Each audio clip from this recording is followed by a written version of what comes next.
Now, as we close this series called The Fine Line, if this is your first time and some of you are watching on live stream, we are in our series where we talk about how we handle money in light of God's Word. That's Fine Line. It's been like the last 3 weeks we've been talking about finances and money, and there's a demarcation line. We said that there's a demarcation line between God's way of handling money and the world's way of handling money. And you know what I'm talking about? You go to your clients, tomorrow is a holiday, tomorrow, Tuesday. Okay, you go to your office, you go to your campus, you go to your business, you know what I'm talking about. You will see the world's way of handling money.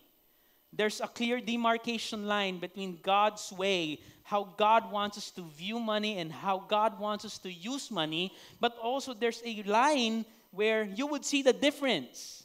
Malaking diferensya. Where you would see how the world handles money. And so we've been talking about that the last 3 weeks. When we say fine line, it's actually there are things in life where it's hard to draw the line. Kasi kaya nga fine line, hindi mo alam kung ano na ba, nasa na ba ako. But when you look at the word, it's not actually a fine line. There's a clear demarcation line which distinguishes the two. And the first week of this series, we talked about what's the difference between greed and contentment. We talked about that, right? Di ba kahit bata may greed. Grade 1, grade 2, grade 3. So, we know when you look at the word, you'd see how the word of God describes greed. And then, God wants us to stay in this zone.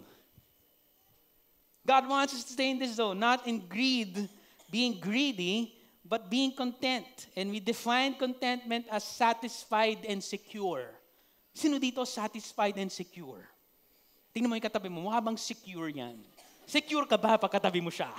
Okay, when you look at contentment, it's really just not asking for more things. I think contentment is this. You're satisfied and secure whether you get that thing or not. I'm sure there are a lot of things you're asking God for, right? How many of you are believing for a new car? Right? To renovate your house. Okay, to buy more gifts. You need money to buy gifts. So, there's nothing wrong with asking God for big things. Tama po ba? Pero, whether God gives it or not, you're satisfied and secure. If you're driving a 25-year-old car, you're satisfied and secure, even if you park outside and you're beside the Porsche. You're satisfied and secure. That's contentment. Lord, if you give me this, praise the Lord. But if not, praise the Lord. I know my identity and my significance comes from you. So contentment. The second week, we talked about false hope and true security. That if you have an exaggerated view of money, when we trust it too much, it will just give you false hope. Ano mang, the Tagalog word of false hope? It's napaasa. Mga singles dito, sino doon napaasa na kayo? Pinaasa ka lang. Sabi nga may plano siya sa'yo, wala naman. Okay, so you know what I'm talking about. That when you trust money too much, you have an exaggerated view of money, it will eventually give you false hope. So you want true security. True security comes from God alone. So we talked about that. And Pastor Paulo preached last week, if I'm not mistaken, he talked about selfishness and generosity. And so when we look at the word, there's a clear demarcation line, and God wants you to stay in this zone. Generosity, true security, contentment. Now the last topic, or the last installment of this series, tonight we'll talk about two things again, and we're going to see a demarcation line between the two. One is this, temporal, and then eternal. As Christians, we need to be on the eternal side. Having an eternal thinking. It's good that when we handle money, kailangan meron po tayong eternal perspective when it comes to handling money. Kasi if not, mabubulag ka lang. You're going to be blinded by the things of this world if you don't have an eternal perspective. Let's define first what temporal is. What do you mean, Pastor, if I have a temporal thinking? What do you mean between eternal? Well, let's explain the two. When you say temporal, it's this. This is how you think. And when it comes to handling money, if you have a temporal mindset, to you, money is only to be used mostly to fulfill my personal desires that will not even matter in eternity. If this thinking you have, money is only, mostly, to be used to fulfill my personal desires. And you know, when you fulfill those personal desires, you know, when you get it, it won't even matter in eternity. In fact, if you have this kind of mindset, it's dangerous because it can plunge you into a sea of materialism. Having this mindset of thinking na, okay, if I can just get this expensive bag, if I think I'm living the life, how can you say you're familiar with the saying, I'm living the life? And people have different meaning of it. I am living the life. How can you say that you're living the life? Well, you accumulate all the temporary things. When we start accumulating a lot of temporary things, when we throw our lives into it, thinking that's the finish line, thinking that's already the goal, ultimate goal of your life, I can have all these things in the world and you know it's temporary. You know it's not, there's no eternal significance. That's a temporal mindset. Now, am I saying it's bad to buy clothes? No, you need clothes.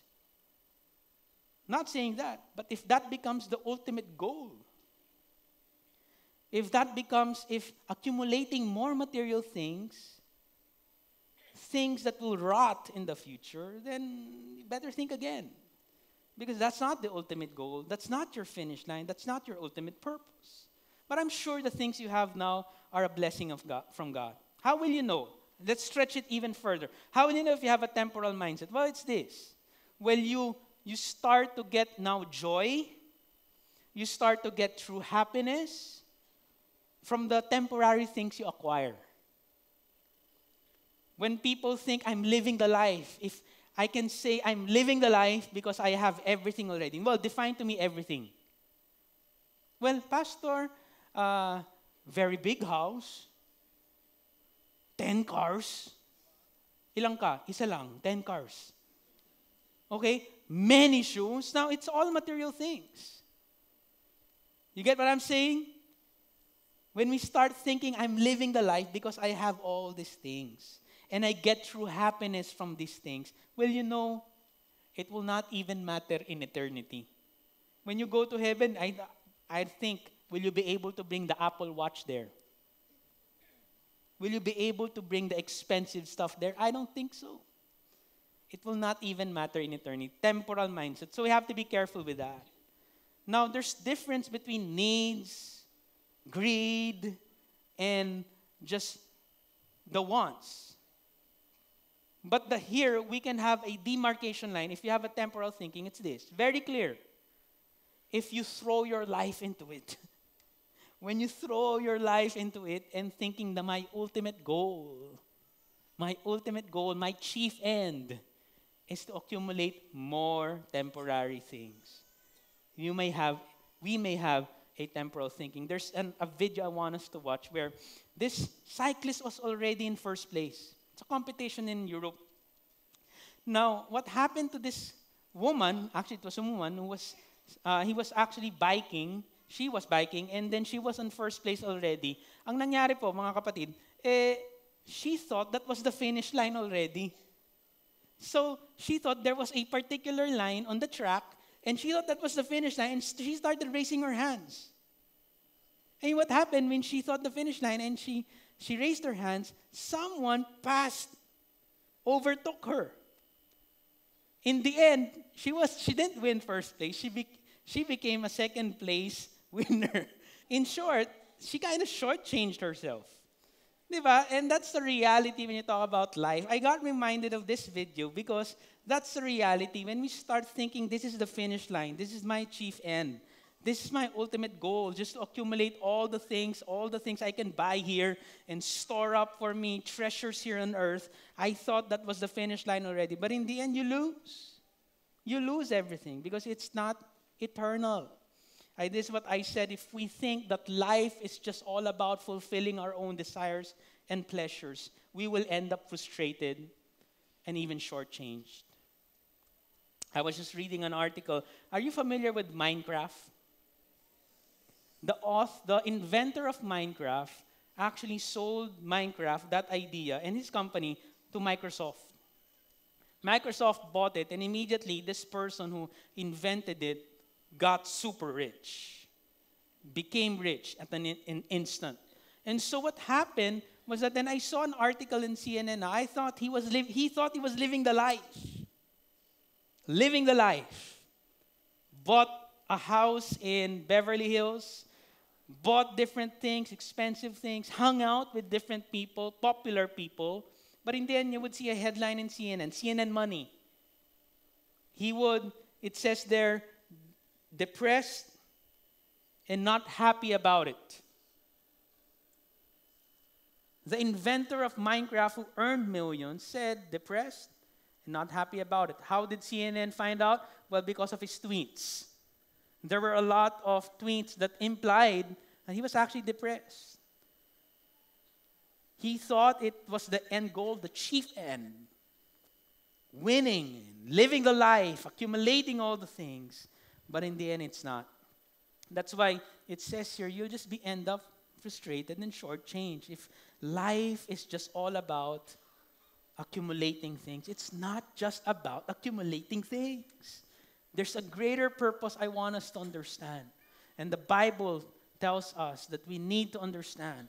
In 2 Corinthians 4:18, it says, "For we fix our eyes on what is seen." We fix our eyes not on what is seen, but on what is unseen. Since what is seen is temporary, but what is unseen is eternal. That's what Apostle Paul was saying. So it's good that as you receive your bonus, as you receive those gifts, as you buy more stuff this year, and there's nothing wrong with that. Just make sure you are looking to something that's beyond the physical. That's what you mean when you talk about eternal mindset. You're not just settling on the temporary. You know that everything you have will rot, will pass away, will be shaken, but there's something more that you can look forward to. So we said temporal is this. Money is to be used mostly to fulfill my personal desires. I settle with what is seen. I settle my life on what is seen. But I want us to understand, church, that life isn't all that there is. Life, sabi sa Bible, man's life does not consist in the abundance of his possessions. There's something more that you need to see. And this is what eternal thinking is. When I use my money, it's primarily to fulfill God's purposes in my life that will impact eternity. So that's a good question for us. With the money that you're stewarding now, with the blessings, I'm not just talking about money, we can extend it further. Time, with the talent, and with the treasure that God has given us. How are we doing? How are we handling it in a way that I am fulfilling the purposes of God? It's a good question. How am I handling all the blessings that God has given me in a way that I am fulfilling His plans, His purposes in my life, so that I can advance His kingdom as well? That's eternal thinking. Kaya nga, just to balance it, I'm not saying no more shopping. I'm not saying no more buying things, no more upgrade. I'm not saying that. But as you do it, I want us to have an eternal thinking. My chief end now is, it's not to accumulate a lot of things here and say I'm living the life. That's not how you gauge if you're living the life. The question now is this: what am I doing with the little or the big blessings that God has given me? What am I doing so that I can fulfill His purpose in my life and His purposes here on earth? Helen Keller said this. She said, many persons have a wrong idea of what constitutes true happiness. It is not attained through self-gratification. Self-gratification can be rooted in a temporal thinking. I need to buy it now. But through fidelity to a worthy purpose. You know what fidelity is? Faithfulness. Faithfulness to a worthy purpose. What's the greater purpose that God is calling you to do? I'm sure if you're a businessman here, you will see that there's a purpose why you're in that business. If you are in the BPO industry here, you're working as a call center, some of you, you're working in the corporate world, whatever industry you're in, I'm sure there's a greater purpose why God put you there. Eh, pastor, aksidente lang. No, it's nothing happens by accident. So I want us to understand whatever blessings God has given us. What is that purpose? Why God put you there for a reason? What's the reason why God has blessed you that with those resources? Because that's where you will find true happiness. When you find out, discover, kaya nga yung one of the best-selling books of all time is, you know what one of the best-selling books of all time, aside from the Bible? Purpose-Driven Life by Rick Warren. Because that's really the man's need. I need to find my purpose. Some of you are aspiring for a specific career, I sense. Some of you are still students, you're aspiring to be this. You're aspiring to be that. Listen, find out the purposes of God in your life and throw your life into it. That's eternal thinking. So, we said this. Temporal, money is to be used primarily or mostly to fulfill my personal desires. In the end, that will not even matter in eternity. Kaya yung mga paganistic mindset, eat, drink, and be merry, for tomorrow we die. Di ba? You ever heard of that saying? That's a temporal thinking. YOLO, pare, YOLO. You only live life once. No, it's not. You don't. Life isn't all that there is. When you die, either you go to hell or you go to heaven. So life continues. You only live life once. Come on. Try it out. You don't have to try it out. Temporal thinking, eternal is this. No, what am I doing now to fulfill God's purpose in my life? In light of money, to fulfill God's purpose in my life. That I know when I die, it has an eternal significance. I want us to stay in this zone, ladies and gentlemen. Stay in this zone. Have an eternal thinking while you're handling money. I'm sure God will bless all of us this year. This year, before this year ends, some of you will receive breakthroughs. Next year, how many believe you're going to receive more breakthroughs from God? Amen? There's nothing wrong with that. I sense there will be great breakthroughs next year. I'm confident of that. Whatever your faith goals are, I'm sure some of you here will experience and receive breakthroughs from God. But it's good before you even receive those breakthroughs, that is not the chief end. My goal is to fulfill the purposes of God in my life. So how do we live life with an eternal mindset? How can we stay in that zone of having an eternal thinking? We're just going to read actually one verse. We're going to slice that and we're going to get how we can apply this, living with an eternal mindset. 1 Timothy chapter 6, verse 18. We'll continue on with the text that we talked about last week and the last 2 Sundays ago, of how Paul instructed Timothy when it comes to instructing the rich people on how to handle wealth in a godly way. Verse 18, this is what he said. They are to do good. Say, do good. Be rich in good works, to be generous and ready to share. It's very, personally, I think it's healthy that the reason why you do good, rich in good works, you're generous, and you're always willing to share and be a blessing to others because you have an eternal perspective. A temporal thinking can cause poverty mentality. Kasi nga, if you know it's temporary, you'll just hoard. You know, if it's temporary things, you just hoard, right? So you'll keep it to yourself. But you know that life continues on even and it reaches eternity, and God is your source, then your perspective will change. You're willing to be a blessing to people. You're willing to do good and be rich in good works. Before, you always ask, what's in it for me? Tutulungan kita, what's in it for me? Gusto mo may kapalit palagi. But if you have an eternal perspective now, you know that you may not receive it now, but there's an eternal significance when you do good, then it will change. It will change. And that's what Paul was telling Timothy. Tell the rich people in your church not to be afraid, not to be afraid in giving away, not to hoard, but to live a life that's always ready to be a blessing to others. And one of the effects, why you're able, this is the effect actually. These are the effects when you have an eternal thinking. Kasi nga naman, especially here in the Philippines where we live in a third world nation and we know that poverty is obvious, sometimes it stops us. Even Christians can still have that mindset. It stops us from giving. It stops us from being a blessing to others because we want to just hold on to it. We know it's temporary. Or minsan wala ka ng tiwala sa tao. How many of you know what I'm talking about? Bibigyan ko yan, pare. Mukhang tagilid, pare. Sayang lang, di ba? We start to be doubtful and judge people. That's what Paul's saying. Having an eternal thinking, you're able to do good. Because you walk with Jesus. You have a relationship with God. And you already experience the goodness and the generosity of God.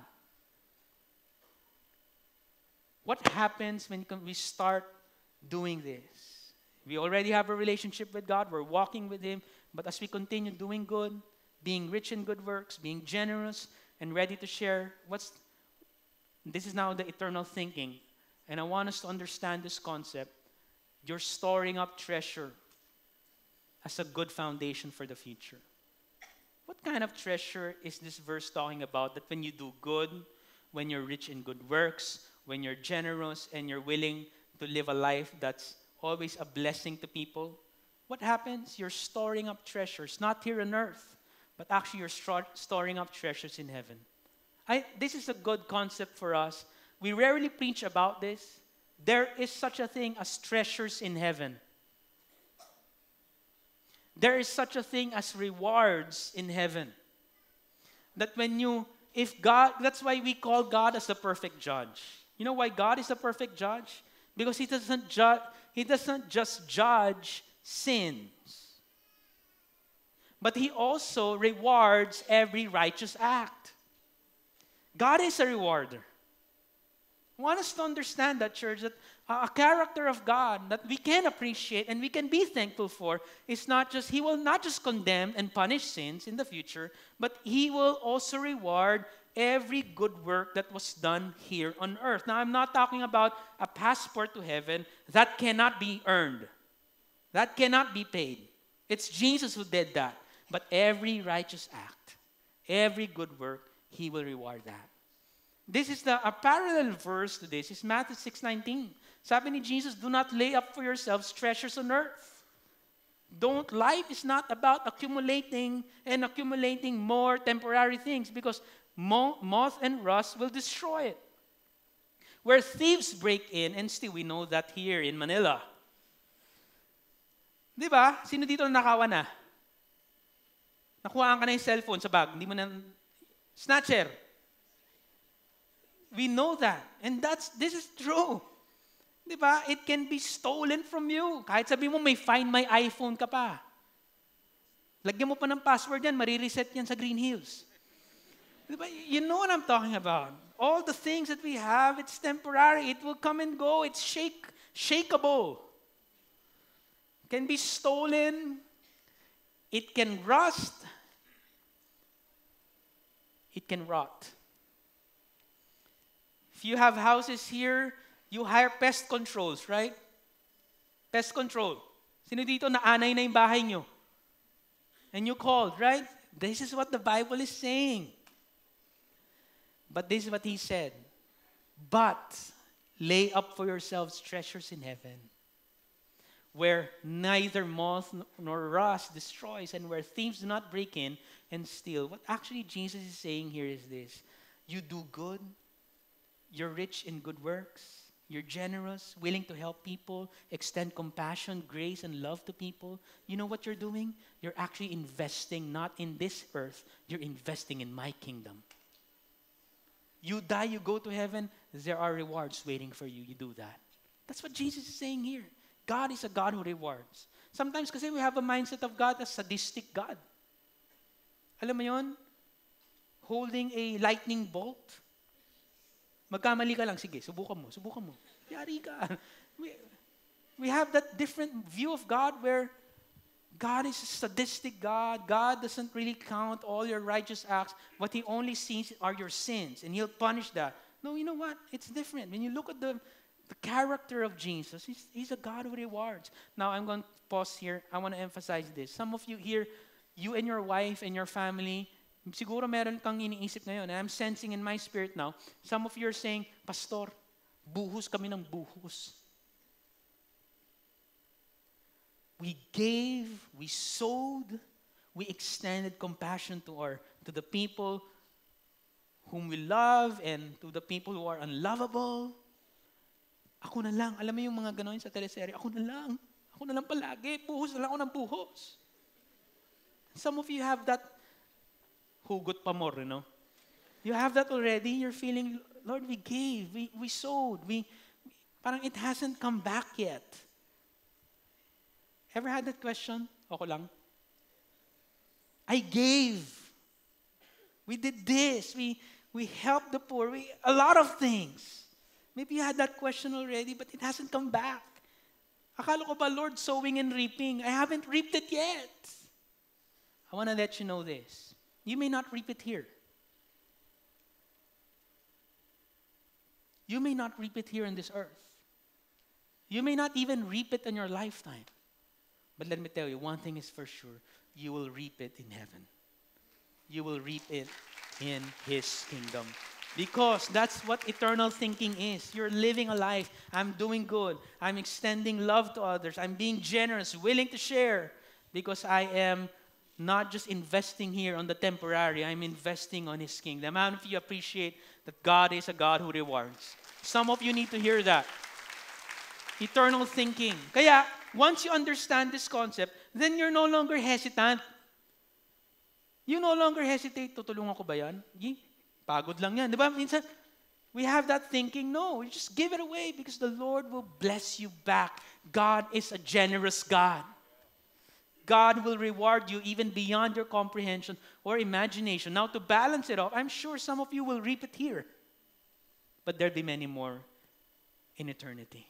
That's what Jesus is saying. Eternal thinking. You invest. And there's nothing, I'm not saying throw away your mutual funds. I'm not saying that.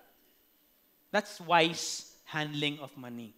I'm not saying you start giving up your insurance, your life. No. I'm not saying that. I'm just saying there's something more important. As Christians, we have an advantage. You know why? Because we see eternity. We can invest there as well.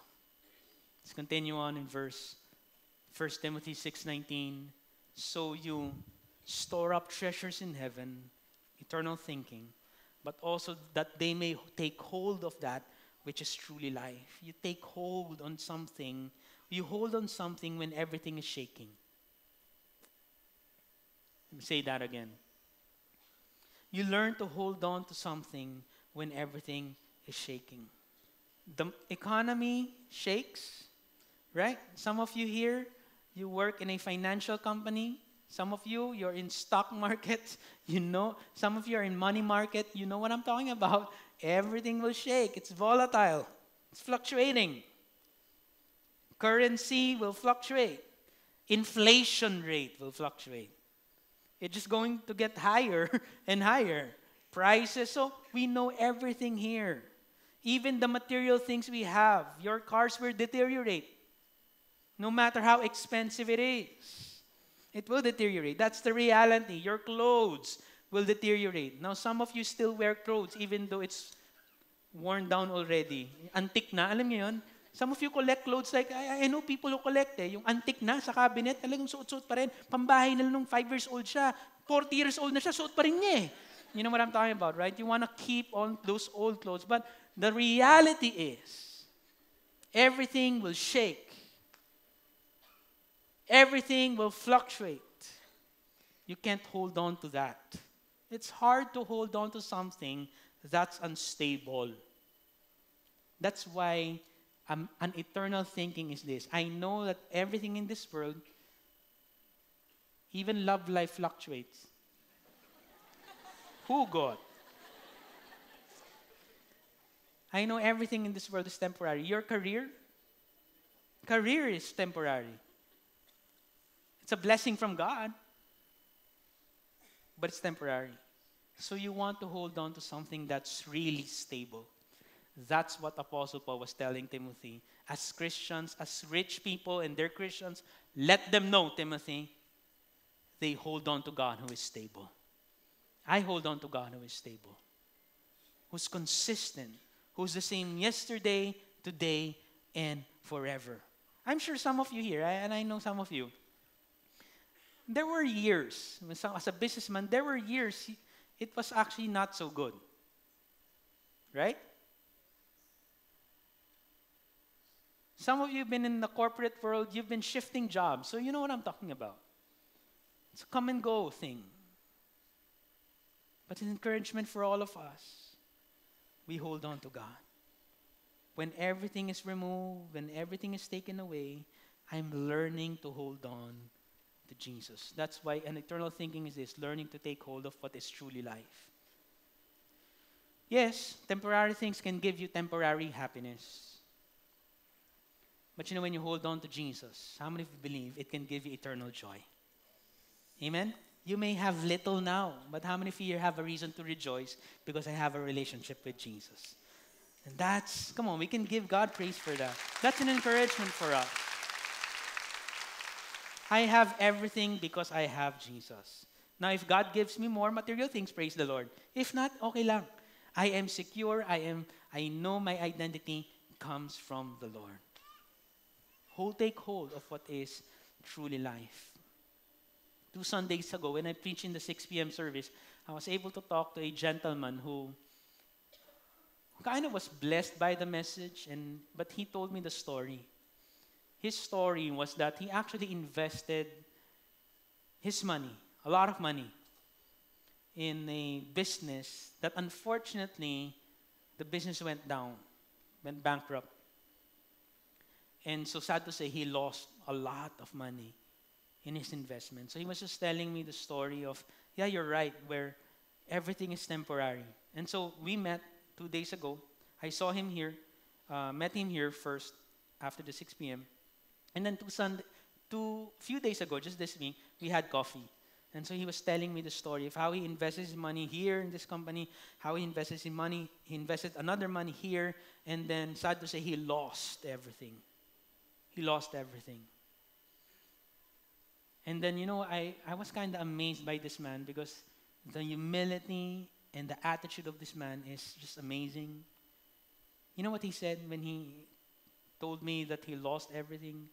That's why, Pastor, I'm believing God for provision each day. But you know what? He told me, God is good. Sa isip ko, God is good. Kung nangyari sa akin yun, baka nangyari sa inyo yun, hindi ka na nag-church. Bira ka na nga mag-church, hindi ka na mag-church. God is good. Ako, if that happened to me, I lost all my money because of this certain investment, you know what I'll say? Lord, you're unfair. I served you here for thousands of years. Thousands. I've served you. Diba? Some of us will ask and complain. But you know, the attitude of this man is this. No, I'm believing God for provision each day. But you know, Pastor, ang bait ni Lord. God is still good. In fact, when I was telling me the story, in short, he was even saying, I'm holding on to him no matter what happens. I don't know how will I be able to pay for my monthly amortization this month. I don't know how we'll be able to get some of my money from these investment companies. But you know, he was saying, God is still good. I never did I see an inkling of bitterness and of disappointment. Oh, yeah, there was disappointment for sure, but bitterness against God, complaint or rebelling against God, never did I see. Because that's the lesson. And I got reminded of that story because of this verse. Because when everything is shaken, when everything is removed, especially money and the material things you love, you learn to take hold of what is truly life. That is Jesus. Well, we don't know the reason why God allowed that to happen to in that man's life, but in the end, his relationship with God got even stronger because he was holding on to what is truly life. My prayer for us is this. As you receive all your bonuses this year, as you receive gifts this year and as you receive more breakthroughs next year, my prayer for us is this. We will still know who to hold on to when push comes to shove. We will still know who to hold on to, where we get our security, significance, our identity. Not from the things we receive, but from the person who gives those things. And that is Jesus. That's eternal thinking. And as I close, John 17, verse 3, it says, what is truly life? How can you say, I'm living the life? Well, I'm living the life if I start and continue to get to know the only true God. I continue to get to walk with Jesus. That's how you can say, I'm living the life. Yes, I'm provided. I'm content. I'm living a simple life now. But you know what? What's better? But wait, there's more.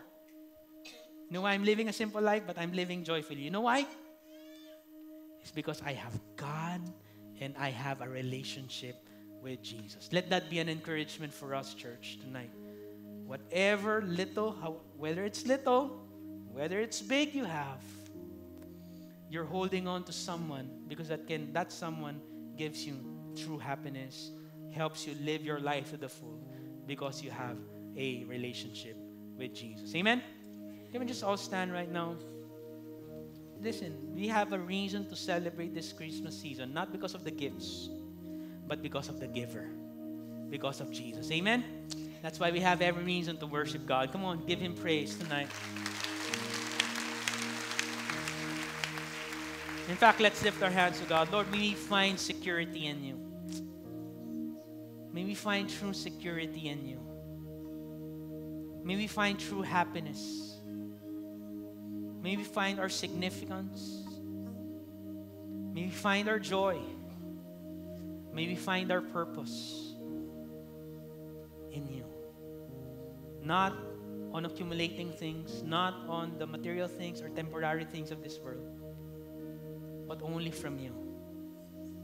Lord, may this be, this coming week in this season, the message we just heard, may this be a revelation for us. May this be a personal revelation, a personal discovery for my brothers, for my sisters, even for me. Lord, totoo nga. Masasabi namin, totoo nga. Tama ka, Lord. May that be a revelation this season. I want to pray for two people before we get dismissed. Two groups of people. I just sense that some of you here, you're going through some anxiety now. There has been some worries, you and your family, where you're in desperate need of financial provision, or probably in your business or in your work. When it comes to finances, and there's just anxiety there, and there's just worry there creeping in your heart right now, even this season. I want to pray for you. If that's you, I want you to lift your hands. We're going to pray for the peace of God that transcends all understanding to guard your heart and your mind in Christ Jesus. If that's you, just raise your hands. In fact, if you're beside these people, just gently lay your hands on them. It's okay. We're your church family here.